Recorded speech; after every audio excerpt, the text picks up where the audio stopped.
ഒരു online consulting ആവശ്യപ്പെട്ട് ഒരു പേഷ്യൻറ്റ് സ്റ്റാഫിന് വാട്സപ്പ് ചെയ്യണം. വാട്സപ്പ് വോയിസാണ്. സ്റ്റാഫ് എനിക്ക് വളരെ എമർജൻസി ആണ് ഡോക്ടറെ, നിർബന്ധമായിട്ട് ഇത് കേൾക്കണം. സാധാരണ നമ്മൾ കൺസൾട്ടിങ് ടൈം ബുക്കിംഗ് അനുസരിച്ചാണ് കൊടുക്കാറുള്ളത്. അപ്പോൾ ഡോക്ടർ ഇതൊരു എമർജൻസി ആണ്, ഇത് പെട്ടെന്ന് കേൾക്കണം എന്നുകൊണ്ട് ഫാസ്റ്റായിട്ട് ഫോർവേഡ് ചെയ്തതാണ്. അപ്പോൾ ആ സ്റ്റാഫ് ഫോർവേഡ് ചെയ്ത മെസ്സേജ് കേട്ടപ്പോൾ എനിക്കും വളരെ സങ്കടമായി. കാരണം ഒരു പേഷ്യൻറ്റിൻ്റെ വയസ്സ് പേഷ്യൻറ്റ് പറയാണ്, ഡോക്ടറെ അതുകൊണ്ടാണ് ഈ ടോപ്പിക്ക് ചെയ്യാനുള്ള കാരണം. ഡോക്ടർ, ഞാൻ ഒരുപാട് കാലമായിട്ടുള്ള ഒരു ബുദ്ധിമുട്ടാണ് പറയണത്. കാരണം എൻ്റെ ചെവിയിൽ നിന്ന് പഴുപ്പ് വരികയാണ്. അപ്പം അതുകൊണ്ട് തന്നെ എനിക്കൊരാളായിട്ട് സംസാരിക്കാൻ പറ്റുന്നില്ല. വളരെ പ്രയാസത്തിലാണ്. ഇപ്പം എൻ്റെ ഫാമിലിയായിട്ട് പോലും ഇപ്പോൾ മകൻ്റെ കല്യാണം കഴിഞ്ഞിട്ടുണ്ടായിരുന്നു. അപ്പം മരുമകളും കൂടെ ഉള്ളത് കൊണ്ട് എനിക്ക് വീട്ടിൽ നിന്ന് പോലും ഒരു സ്വാതന്ത്ര്യം ഇല്ലാത്ത, അല്ലെങ്കിൽ ജീവിക്കാൻ പോലും പറ്റാത്തൊരവസ്ഥയാണെന്ന്. അപ്പോൾ അവർക്ക് കൺസൾട്ടിങ് കൊടുക്കുകയും അപ്പോൾ അവരായിട്ട് സംസാരിക്കുമ്പോഴാണ് എൻ്റെ കൃത്യമായ കാരണങ്ങൾ മനസ്സിലാവുന്നത്. അവർ പറഞ്ഞ സമയത്ത് ഈ പറയുന്ന ചെവിയിൽ നിന്നുണ്ടാകുന്ന ഡിസ്ചാർജിന്, ഫസ്റ്റ് ഡിസ്ചാർജിൻ്റെ ഏറ്റവും പ്രധാനപ്പെട്ട ഒരു കാരണം കഫത്തിൻ്റെ ബുദ്ധിമുട്ട് തന്നെയാണ്. അത് ഹിസ്റ്ററി എടുത്ത സമയത്ത് അവർക്കതുണ്ട്. കാരണം അലർജിയാണ്, ഫാമിലി അലർജി ഹിസ്റ്ററി ഉണ്ട്. അപ്പോൾ അവരോട് പറഞ്ഞു ഇത് നമുക്ക് പൂർണ്ണമായിട്ട് മാറ്റിയെടുക്കാൻ പറ്റും. അപ്പോൾ അവർ പറഞ്ഞു, ഡോക്ടറെ അതെന്തായാലും നടക്കും തോന്നുന്നില്ല. കാരണം ഒരുപാട് കാലമായിട്ട് ആൻറ്റിബയോട്ടിക് ബുദ്ധിമുട്ട് കഴിച്ചുകൊണ്ടിരിക്കുകയാണ്. കഴിക്കണ സമയത്ത് മാത്രമേ ഉണ്ടാവാറുള്ളൂ, പിന്നീട് അത് വരാറുണ്ട്. ഞാൻ പറഞ്ഞു, നമ്മൾ ആ ലക്ഷണത്തെ, ആ സിംറ്റംസിനെ ട്രീറ്റ് ചെയ്യാതെ എന്തുകൊണ്ട് നിങ്ങൾക്കിത് സംഭവിക്കുന്നു എന്ന് നിങ്ങൾ മനസ്സിലാക്കുകയാണെങ്കിൽ നിങ്ങൾക്കിത് പൂർണ്ണമായിട്ട് മാറ്റിയെടുക്കാം. എല്ലാ കാലത്തും എൻ്റെ ട്രീറ്റ്മെൻറ്റ് അല്ലെങ്കിൽ എൻ്റെ ചികിത്സ അവൈലബിൾ ആണെന്നല്ല ഞാൻ പറഞ്ഞത്. ആ രൂപത്തിൽ അസുഖത്തിന് മാത്രമാണ് നിങ്ങൾ മരുന്ന് കഴിക്കുന്നതെങ്കിൽ നിങ്ങൾ പറഞ്ഞത് 100% കറക്റ്റാണ്. എന്താണ്, മരണം വരെ നിങ്ങൾ മരുന്ന് കഴിക്കേണ്ടി വരും. ഞാൻ പറയുന്നത് ഇപ്പോൾ നമുക്ക് ശരീരത്തിൽ അലർജിയും അല്ലെങ്കിൽ കഫത്തിൻ്റെ ബുദ്ധിമുട്ട് എന്താണോ ഇതിൻ്റെ കാരണം ഇപ്പോൾ ക്രിയേറ്റ് ചെയ്തിട്ടുള്ളത് അത് മാറ്റിയെടുക്കുകയും അതോടൊപ്പം തന്നെ അത് സെക്കൻഡറി ആയിട്ട് വരാതിരിക്കാനുള്ള അവസ്ഥ ഉണ്ടാക്കുകയും ചെയ്യണമെങ്കിൽ അത് നിങ്ങൾക്ക് പൂർണ്ണമായിട്ട് അത് മാറ്റിയെടുക്കാം. അപ്പോൾ അത് സംസാരിച്ചപ്പോഴാണ് അവർക്ക് അതിൻ്റെ വിഷയം മനസ്സിലായത്. ഡോക്ടർ അങ്ങനെ മാറുമെന്ന് ചോദിച്ചു. ഞാൻ പറയാം നമുക്ക് നോക്കാം. ഞാൻ പറയാം ഇതിനു മുമ്പ് നമുക്ക് ഒരുപാട് പേഷ്യൻസിൻ്റെ മാറിയിട്ടുണ്ട്. കാരണം ഇത് ബാക്കിയുള്ള അലർജി കമ്പയർ ചെയ്യുകയാണെങ്കിൽ ഇപ്പോൾ ഒരു 100 അലർജി കേസ് വരികയാണെങ്കിൽ അതിൽ 1 to 2% മാത്രമേ എന്ത് വരാറുള്ളൂ, ഈ പറഞ്ഞ് ചെവിയുള്ള പഴുപ്പുണ്ടാവാറുള്ളൂ. അപ്പോൾ അവരെ സംസാരിച്ച സമയത്ത് അവിടെ ചോദിച്ചു എന്തൊക്കെയാണ് ലക്ഷണങ്ങൾ വരാറുള്ളതെന്ന് ചോദിച്ചു. അവർ പറഞ്ഞു, ഡോക്ടറെ എനിക്ക് വേറൊരു ലക്ഷണവും ഇല്ലാതെ തന്നെ സ്മെല്ലുണ്ട്. അതായത് എൻ്റെ ബൈസ്റ്റാൻഡേഴ്സിന്, എൻ്റെ തൊട്ടടുത്ത് നിൽക്കുന്ന ആൾക്കാർക്ക്, ഇവർ ജോലി ചെയ്യുന്ന ഒരാളും കൂടിയാണ്, നല്ല സ്മെൽ. ഞാൻ ചില സമയത്ത് ഇങ്ങനെ വളരെ കെയർ ചെയ്തിട്ട് ക്ലീൻ ചെയ്തിട്ടാണ് പോകാറുള്ളത്. ഇടയ്ക്കിടയ്ക്ക് ഇൻ്റർവെല്ലിൽ പോയിട്ട് ചെക്ക് ചെയ്യും അവിടെ എന്താ ഡിസ്ചാർജ് ഉണ്ടെന്ന്. അത്രമാത്രം എനിക്ക് പേടിയാണെന്ന് പറഞ്ഞു. അപ്പോൾ അവരോട് ചോദിച്ചു എന്താണ് അതിൻ്റെ സിംറ്റംസ് ചോദിച്ചപ്പോൾ അവർ പറഞ്ഞു വളരെ വൈകിട്ടാണ് ഇപ്പോൾ കുളിക്കണത്, അല്ലെങ്കിൽ കുളിച്ചതിന് ശേഷം എന്താണ് ഈ തല കറക്റ്റ് ഉണങ്ങാതാണ് യാത്ര ചെയ്യണത്. അത് പതിയെ നീർക്കെട്ടിന് കാരണമാവാറുണ്ട്. സിവിയർ ആയിട്ടുള്ള തുമ്മലുണ്ട്. ഇത് രണ്ടും വരുമ്പോൾ തന്നെ നേരത്തെ പറഞ്ഞ കഫിൻ്റെ പ്രൊഡക്ഷൻ ഓവറായിട്ട് വരികയും ഈ പറഞ്ഞ പഴുപ്പിന് കാരണമാകും. ഇത് മാത്രമല്ലാതെ ക്രോണിക് അല്ലാത്ത ചില കേസുകൾക്ക് എന്ത് ചെയ്യേണ്ട ഇൻഫെക്ഷൻ മറ്റും കാര്യങ്ങൾ വരാറുണ്ട്. ഞാൻ സംസാരിക്കുന്നത് ക്രോണിക് ആയിട്ടുള്ള ബുദ്ധിമുട്ടിനെ കുറിച്ചാണ്. അതായത് ഒരുപാട് കാലമായിട്ടുള്ള ബുദ്ധിമുട്ടാണ്. ഈ കേസിൽ നിന്ന് ചില കേസിൽ നല്ല സൗണ്ട് ഉണ്ടാവും, വീസിങ് സൗണ്ട് ഉണ്ടാവും. ഇവർക്കൊരു സമാധാനം പോലും ഉണ്ടാവില്ല. ആ ബുദ്ധിമുട്ട് അറിയണമെങ്കിൽ നമ്മളിപ്പോൾ ട്രെയിനിൽ യാത്ര ചെയ്യുന്ന, അല്ലെങ്കിൽ തുടർച്ചയായിക്കൊണ്ട് എവിടെയെങ്കിലും ഇരിക്കുന്ന സമയത്ത് തുടർച്ചയായിട്ട് കേട്ടുകൊണ്ടിരിക്കുന്ന ഒരു സൗണ്ട് മതി ഉറങ്ങുന്ന സമയത്ത്. അത്രയധികം അത് നമുക്ക് ഡേ ടൈം അത്ര ബുദ്ധിമുട്ടുണ്ടാവില്ല. സ്ഥിരമായിട്ട് അതൊന്ന് കേട്ട് വയ്ക്കാം. ഇനിയിപ്പോൾ ഹെഡ്സെറ്റിൽ നമ്മളിപ്പോൾ ഏതെങ്കിലും ഒരു ഫ്രണ്ട്സ് അയച്ചു തന്ന ഓഡിയോ നമ്മൾ കേൾക്കുകയാണ്, എൻ്റെ ബാക്ക്ഗ്രൗണ്ട് ചെറുതായിട്ടൊരു കരകരപ്പുണ്ടെങ്കിൽ എത്രമാത്രം ബുദ്ധിമുട്ടുണ്ടാവും നമുക്ക് കേൾക്കാൻ പറ്റുമോ? ഒരു 1 hourള്ള വോയിസ് ആണെങ്കിൽ ഇതേ അവസ്ഥയാണ് ഇവർ അനുഭവിക്കുന്നത്. ഇവർക്ക് സംസാരം കേൾക്കുന്ന സമയത്ത് തന്നെ ബുദ്ധിമുട്ടാണ്. തൊട്ടടുത്തുനിന്ന് സംസാരിക്കുമ്പോഴും 1, 2, 3 ആൾക്കാർ സംസാരിക്കുന്ന ഫീലിംഗ് വരികയാണ്, ഒരു ഹെവിനെസ് ഫീൽ ചെയ്യാണ്. അതോടൊപ്പം തന്നെ ഈ പറഞ്ഞ ബുദ്ധിമുട്ടുകൾ, മറ്റുള്ളവർ സ്മെല്ല് മണക്കുമോ എന്നുള്ളൊരു ഭയവും കൂടെ. അപ്പം ഇതിന് ഏറ്റവും പ്രധാനപ്പെട്ട കാര്യം നമ്മൾ ഇതിൻ്റെ കാരണമായിട്ടുള്ള വിഷയങ്ങൾ ഗൗരവമായിട്ട് എടുക്കുക എന്നുള്ളതാണ്. ഏറ്റവും പ്രധാനം കഫിൻ്റെ പ്രൊഡക്ഷൻ എന്നുള്ളതാണ്. ഈ ഒരു അസുഖം സ്റ്റാർട്ടിങ് ബാക്കിയുള്ള സിംറ്റംസ്, ഉദാഹരണത്തിന് ബാക്കിയുള്ള അസുഖങ്ങൾ വരുന്ന പോലെ തന്നെ അലർജിയുടെ ബുദ്ധിമുട്ടോ അല്ലെങ്കിൽ കഫത്തിൻ്റെ ബുദ്ധിമുട്ടോ ചെറുതായിട്ട് സ്റ്റാർട്ട് ചെയ്യുമ്പോൾ തന്നെ ചുമയോ കാര്യങ്ങളാണെങ്കിൽ പോലും പൂർണ്ണമായിട്ടും അത് മാറ്റിയെടുക്കുക എന്നുള്ളതാണ്. അത് നിങ്ങൾ ക്രോണിക് ആവാൻ വേണ്ടി വെയിറ്റ് ചെയ്യുകയാണെങ്കിൽ, അല്ലെങ്കിൽ അത് കെയർലെസ് ആയിട്ട് ഒഴിവാക്കുകയാണെങ്കിൽ ഇതിൻ്റെ സിവിയാരിറ്റിയും ഇതിൻ്റെ ബുദ്ധിമുട്ടും കൂടി വരും. അതാണ് പറഞ്ഞത്. അതിൻ്റെ ഏറ്റവും പ്രധാനമായിട്ട് ഫസ്റ്റ് സിംറ്റം വരുമ്പോൾ തന്നെ ട്രീറ്റ് ചെയ്ത് കഴിഞ്ഞാൽ ഈ ഒരു കോംപ്ലിക്കേഷനിൽ അത് പോവാതെ നമുക്ക് ട്രീറ്റ് ചെയ്യാൻ പറ്റും. പിന്നെ ലൈഫ് സ്റ്റൈൽ കംപ്ലീറ്റ് ചേഞ്ച് ചെയ്യണം. ഉദാഹരണത്തിന് നേരത്തെ പറഞ്ഞാൽ കുളിക്കുകയാണെങ്കിൽ ഒരു 11 മിനിറ്റ് മുമ്പായിട്ട് കുളിക്കുക. അതുപോലെ കൃത്യമായിട്ട് തല പൂർണ്ണമായിട്ട് തോത്തി എന്നുള്ള ഉറപ്പ് വരുത്തേണ്ടതാണ്. അതുപോലെ വൈകുന്നേരങ്ങളിൽ എണ്ണ ഉപയോഗിച്ചുള്ള കുളി പൂർണ്ണമായിട്ട് ഒഴിവാക്കുക. ജോലിയൊക്കെ കഴിഞ്ഞിട്ടാണെങ്കിൽ ശരീരം മേല് മാത്രം കഴുകുന്ന രൂപത്തിലേക്ക് മാറുക.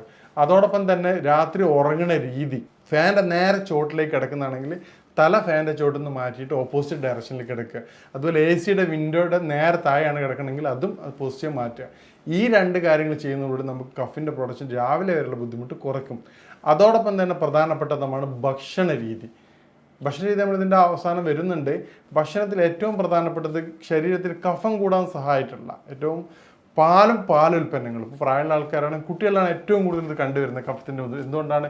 അവർ കൃത്യമായ രൂപത്തിൽ നമ്മൾ പാല് കൂടുതലായിട്ട് ഉപയോഗിക്കുന്നുണ്ട്. പാലുൽപ്പന്നങ്ങളും കഫത്തിൻ്റെ ഏറ്റവും പ്രധാനപ്പെട്ട വില്ലനാണ്. നിങ്ങൾ വൈകുന്നേരം 4 മണിക്ക് ശേഷം യാതൊരുവിധ കാരണവശാലും കഫത്തിൻ്റെ ബുദ്ധിമുട്ടുള്ള ആൾക്കാരാണെങ്കിൽ അത് മാറണ വരെ പാല് പൂർണ്ണമായിട്ടും ഒഴിവാക്കേണ്ടതാണ്. ഇനിയിപ്പോൾ ഒഴിവാക്കാൻ പറ്റിയിട്ടില്ലെങ്കിൽ 4 മണിയുടെ മുമ്പായിട്ട് നിർബന്ധമായിട്ടും ഉപയോഗിക്കേണ്ടതാണ്. അതോടൊപ്പം തന്നെയാണ് അരിഭക്ഷണം കഫം വർദ്ധിക്കുന്നതിന് വളരെയധികം സഹായിക്കുന്നതാണ്.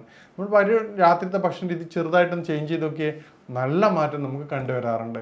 ചപ്പാത്തിയോ അതിന് പകരം ഹാർഡായിട്ടുള്ള കഞ്ഞി കാര്യങ്ങളും നിർബന്ധമായിട്ടും ഒഴിവാക്കേണ്ടതാണ്. ഭക്ഷണത്തോടൊപ്പം തന്നെ നമ്മൾ കുരുമുളക് പറ്റാവുന്ന രൂപത്തിൽ കുട്ടികളല്ലാത്ത ആൾക്കാരാണെങ്കിൽ കുരുമുളക് ഉപയോഗിക്കുന്നതാണെങ്കിൽ നല്ല ചേഞ്ചസ് ഇത് കണ്ടുവരാറുണ്ട്. അതോടൊപ്പം തന്നെ കഫത്തിൻ്റെ ബുദ്ധിമുട്ട് കുറക്കാൻ സഹായിക്കുന്ന അത്തിപ്പഴം ദിവസം നിങ്ങൾ വൈകിട്ടും രാവിലെ ആയിട്ട് ഒരു 3 എണ്ണം വെച്ച് കഴിക്കുന്നതാണെങ്കിൽ കഫത്തിൻ്റെ പ്രൊഡക്ഷൻ പൂർണ്ണമായിട്ടും കൺട്രോൾ ചെയ്യുന്നതായിട്ട് കണ്ടുവരാറുണ്ട്. ഈ രൂപത്തിൽ നിങ്ങൾ കഫിൻ്റെ പ്രൊഡക്ഷൻ കൺട്രോൾ ചെയ്യുന്നതാണെങ്കിൽ ഇത് നമുക്ക് നല്ല രൂപത്തിൽ മാറ്റിയെടുക്കാവുന്നതാണ്. നേരത്തെ പറഞ്ഞ പേഷ്യൻസ് 2 മാസം കഴിയുമ്പോൾ തന്നെ വളരെ ഹാപ്പി ആയിട്ടാണ് പറഞ്ഞത്. അത് നേരിട്ട് വന്നു. അത് ഓൺലൈനായിട്ടായിരുന്നു കൺസൾട്ടിങ് എടുത്തിരുന്നത്. പിന്നെ നേരിട്ട് വന്നിട്ട് ഡോക്ടർ നേരിട്ട് വരാനുള്ള കാരണം ഞാൻ അനുഭവിക്കുന്ന ഇത്രയും മാരകമായൊരു ബുദ്ധിമുട്ട് അത് മാറ്റി തന്നല്ല. കാരണം എനിക്ക് ആരോടും പറയാൻ പറ്റാത്ത, എൻ്റെ ഹസ്ബൻഡിനോട് പോലും പറയാൻ പറ്റാത്ത, എൻ്റെ കോവർക്കേഴ്സിനിടയിൽ അത്ര കാലം ഞാൻ ഇങ്ങനെ പ്രഷറായിട്ട് നിന്ന കാര്യം മാറ്റി ഇപ്പം എനിക്ക് സമാധാനത്തോടെ ജീവിക്കാൻ പറ്റും. അതുകൊണ്ടാണ് ഡോക്ടർ നേരിട്ട് കാണാൻ വരുന്നത്. അപ്പോൾ അതിന് ശേഷം ഒരു 3 മന്ത്സും കൂടി എടുത്തു. അപ്പോൾ ടോട്ടൽ 6 മന്ത്സ് കൂടി തന്നെ അവരുടെ ട്രീറ്റ്മെൻറ്റ് എന്ത് ചെയ്തിട്ടുണ്ട്, കംപ്ലീറ്റ് മാറിയിട്ടുണ്ട്. പിന്നീട് ഞാൻ അവരോട് പറഞ്ഞിട്ടുണ്ട്, ഇപ്പോൾ ജസ്റ്റ് ഒരു ലോക്കൽ ആപ്ലിക്കേഷൻ ആയിട്ടുള്ള ഒരു ഓയിൽ മാത്രമേ ഉപയോഗിക്കുന്നുള്ളൂ. കാരണം എന്താണ്, നീർക്കെട്ട് വരാതിരിക്കാനുള്ളത്. അവരത് കുറച്ചും കൂടി കോംപ്ലിക്കേറ്റിലേക്ക് പോവുമായിരുന്നു. ഡോക്ടർ ഇയർ ലോസിങ് പറഞ്ഞിരുന്നു.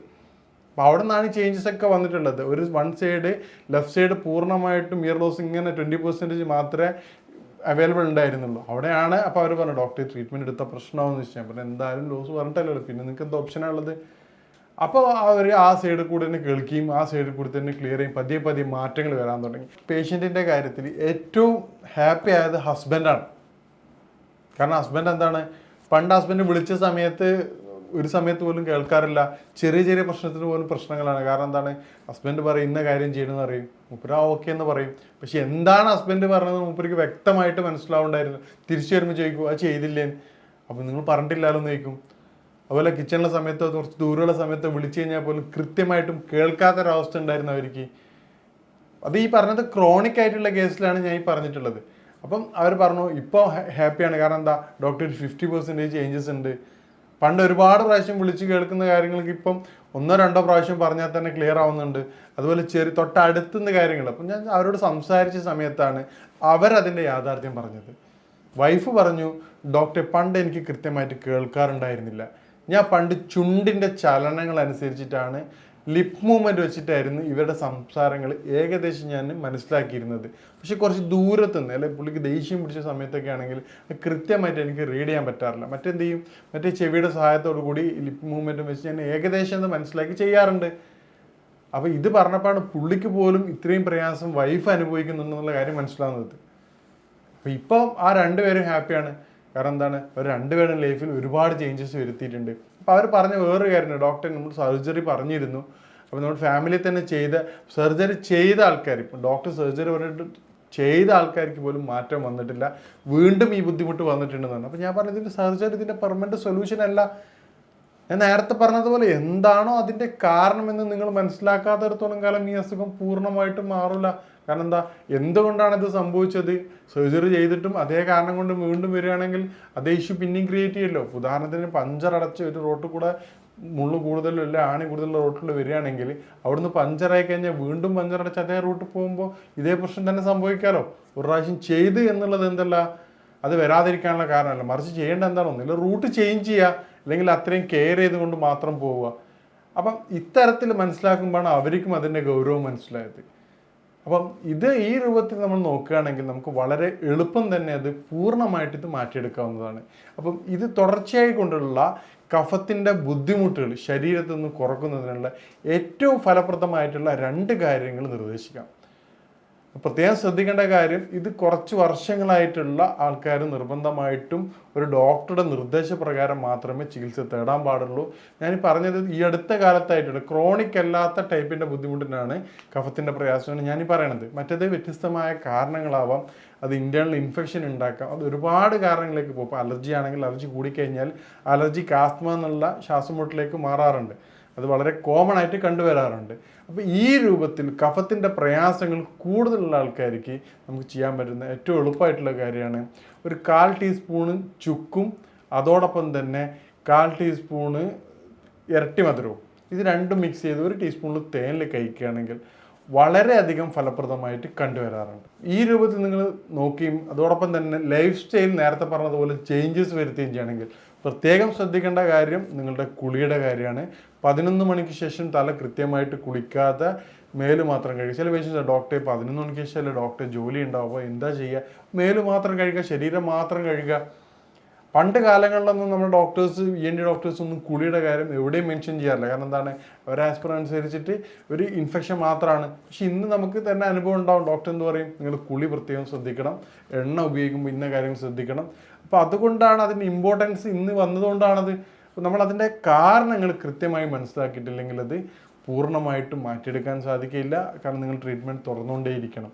ഇനി ഇതുമായിട്ട് ബന്ധപ്പെട്ട നിങ്ങൾ സംശയങ്ങൾക്കും കാര്യങ്ങൾക്കും ട്രീറ്റ്മെൻറ്റിന് വേണ്ടി ബന്ധപ്പെടാവുന്നതാണ്. ഇനി മറ്റൊരു വിഷയവുമായിട്ട് കാണാം. നന്ദി.